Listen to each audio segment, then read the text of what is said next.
महिलाएं तो already empowered है।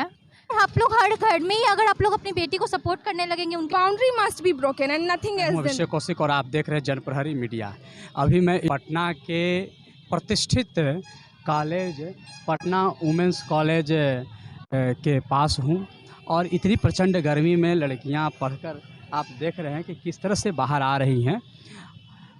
चलिए हम देखते हैं कि आज देश में जहाँ 75 वर्ष आज़ादी का वर्ष मनाया जा रहा है, आज़ादी का जश्न मनाया जा रहा है, अमृत महोत्सव के रूप में मनाया जा रहा है, और वहीं लड़कियों के लिए महिलाओं के सशक्तिकरण की बात होती है।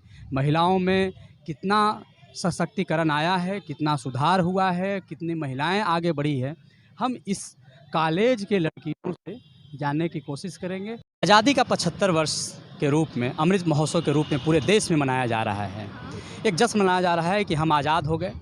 स्वाभाविक भी है कि हम कई तरह के आक्रांताओं को हमारे पूर्वज झेले, लगभग 200 वर्ष तो हम अंग्रेज़ों को झेले, तो आज़ादी का जश्न बनता है। लेकिन वहीं जहां हम 75 वर्ष अमृत महोत्सव के रूप में मना रहे हैं, वहीं हमारे देश में अभी भी महिलाएं और लड़कियां खास करके उन्हें एम्पावरमेंट की ज़रूरत पड़ रही है। लड़कियां और महिलाएं अपने देश के आज वर्तमान परिवेश में कहां खड़ी पाती है अपने आप को? महिलाएं तो ऑलरेडी एम्पावर्ड है।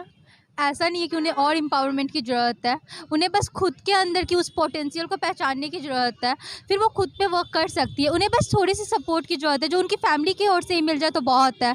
फिर वो लोग खुद का पोटेंशियल के अकॉर्डिंग वो लोग वर्क कर सकती है खुद के लिए। वो लोग काफ़ी एम्पावर्ड है मेरे अकॉर्डिंग, ये मेरा ओपिनियन है। क्या आपको लगता है कि हकीकत में हमारे देश की लड़कियां, खास करके बिहार जैसे प्रदेश की लड़कियां एम्पावर्ड है? हाँ बिल्कुल। जैसे आपने 75 वर्ष की बात की, 75 वर्ष की बात की कि 75 वर्ष से अमृत महोत्सव, ये जो हम आज़ादी का उत्सव मना रहे हैं, अगर कोई ये बोलता है कि लड़कियां एम्पावर्ड नहीं हैं और उनको ज़रूरत है, तो हम याद दिला दें उन लोगों का कि रज़िया सुल्तान पहले भी हमारी पहली महिला शासिका थी। हम याद दिला दें रानी लक्ष्मीबाई का कि वो उस टाइम पे भी हमारे कंट्री को के फ्रीडम स्ट्रगल में कितना कंट्रीब्यूट की हैं। They are already empowered. We just need to support them. We girls are set into a frame and there is a stereotypical mentality that you have to be under the boundary. So that boundary must be broken and nothing else than that. मेरे भी mother, father and they are teaching me in such a reputed college. So empowered. You mean some boundaries around the girls of our state? Exactly. I have a Girls should break. Exactly. As I want to say about myself, that I earlier used to do BTech from Katihar Government College, and then I left it and then I pursued mass communication. It is considered as a field which is not applicable for girls. You have to do field work and you are not supposed to do that. So I broke that frame and I came here, and the only support was my father, my mother. So the only thing is that you will have to break that boundary, and we need just the support of our family and the society to overcome. आपका नाम क्या हुआ? मेरा नाम तेजस्वी है। लड़कियां आज भी जैसा कि तेजस्वी भी कर रही हैं कि एक बाउंड्री चारों तरफ लड़कियों की होती है और उसे तोड़ना चाहिए, और उस बाउंड्री लाइन को तोड़ने में पेरेंट्स भी सपोर्ट करें, है ना? आप क्या कहना चाहती हैं यहाँ की लड़कियों को और उन पेरेंट्स को? यहाँ पेरेंट्स को एक्चुअली अपने बच्चे चाहिए। जैसे अगर आप देखते हैं टेलीविज़न पे या आजकल क्रिकेट में ही लड़कियाँ अपना नाम बना रही हैं, तो उन्हें बेटी वैसी ही चाहिए, लेकिन खुद वैसा पेरेंट्स नहीं बनना है। तो पहले तो आपको उस तरीके के पेरेंट्स बनना होगा ताकि अपने बच्चों को उस सपनों को सपोर्ट करें जो आपके बच्चे देख रहे हैं। और रहा सोसाइटी का बात, तो सोसाइटी तो घर से ही बनता है ना। तो अगर आप लोग हर घर में ही अगर आप लोग अपनी बेटी को सपोर्ट करने लगेंगे उनके ड्रीम्स कंप्लीट करने में, तो सोसाइटी तो अपने आप ही उसके अकॉर्डिंग बन जाएगी। तो आप अपने घर से तो स्टार्ट कीजिए। कौन सी मजबूरियां होती हैं तेजस्वी कि हम अच्छे स्कूल में, कॉलेज में पढ़ते हैं, एक लड़की होकर ग्रेजुएट करते हैं और फिर हमें चाय बेचने की नौबत आ जाती है? या कौन सी ऐसी समस्या है या कौन सा ऐसा तत्व है जो इस तरह मजबूर कर देता है? ये हमारे इंडिया का रूट कॉज है कि यहाँ अनएम्प्लॉयमेंट है और ये दुर्भाग्य है हमारा। और अगर वो लड़की चाय बेच रही है किसी पर्टिकुलर आदमी को, तो मैं उसको सराहनीय मानती हूँ कि उस चीज़ को सोचने मात्र के लिए गट्स चाहिए।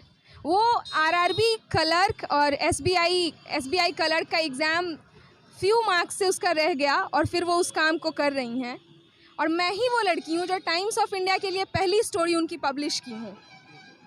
तो वो चीज़ मेरे को इंस्पायरिंग लगी कि वो एटलीस्ट सोच रही हैं कि आत्मनिर्भर बनने के लिए ज़रूरी नहीं है कि हम गवर्नमेंट जॉब करें। कहीं ना कहीं सरकार की जो कमियां हैं वह भी झलकती है कि नहीं? ये तो बहादुरी की बात है कि वह एक लड़की होते हुए भी इस तरह के काम करती है और प्रेरणा भी बनती है अन्य लड़कियों के लिए। लेकिन सरकार की भी तो कहीं ना कहीं जिम्मेवारी बनती है कि जब हम पढ़ लिख कर, स्वाभाविक है तेजस्वी, कोई भी पढ़ता है, मैं भी पढ़ा हूँ, पटना विश्वविद्यालय से इंग्लिश में हूँ, तो मैं भी पढ़ा था और मेरे माता पिता इसीलिए एक्सेप्टेंस से पढ़ाए थे कि हम पढ़कर कुछ अच्छा काम करें।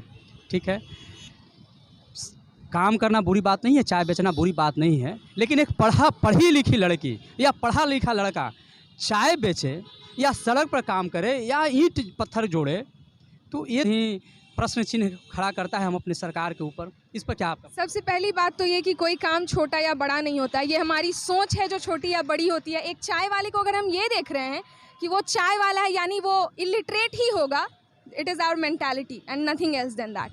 अदर देन दिस, बिल्कुल हमारे शिक्षा नीति में अगर परेशानी होती नहीं, अगर नौकरी बहुत ज़्यादा अवेलेबल होता तो कोई शौक से उस काम को नहीं करना चाहता है। यही चीज़ मैं कह रहा हूँ कि आखिर कहीं ना कहीं हमारी सरकार की व्यवस्थाओं में या हमारी आबादी इतनी है, दोनों बात हो सकती है। इंडिया का ये प्रॉब्लम है, इसका मतलब इसका इनकम कम नहीं है, इनकम के हिसाब से पॉपुलेशन ज़्यादा है, so we have to control that.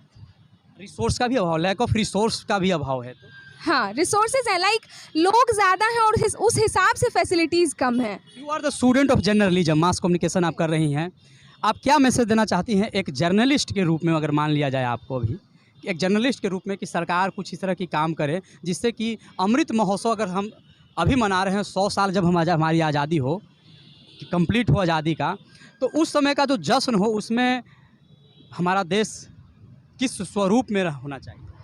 मेरे लिए मेरा मानना है कि education is the biggest weapon to defeat anything. Like अगर हमारे पास एजुकेशन है तो हर चीज़ पॉसिबल है। तो जैसे आप फ्री में फ्रीबीज जो बांटते हैं, गवर्नमेंट जो आते हैं लोग और अपनी सरकार स्थापित करना चाहते हैं, वो बोलते हैं हमारी सरकार बनेगी, we will give you free LPG, और उसके बाद एलपीजी का प्राइस इतना बढ़ जाता है। तो पैसा उनके फादर तो नहीं दे रहे हैं, कंट्री कमा रही है या तो इनकम टैक्स से और नहीं तो इम्पोर्ट एक्सपोर्ट से। वो फ्रीबीज दे के आप उन्हीं के ऊपर सवाल, उनका ही जीना मुश्किल कर रहे हैं। तो वो फ्रीबीज देने से अच्छा आप फ्री एजुकेशन दीजिए। दैट्स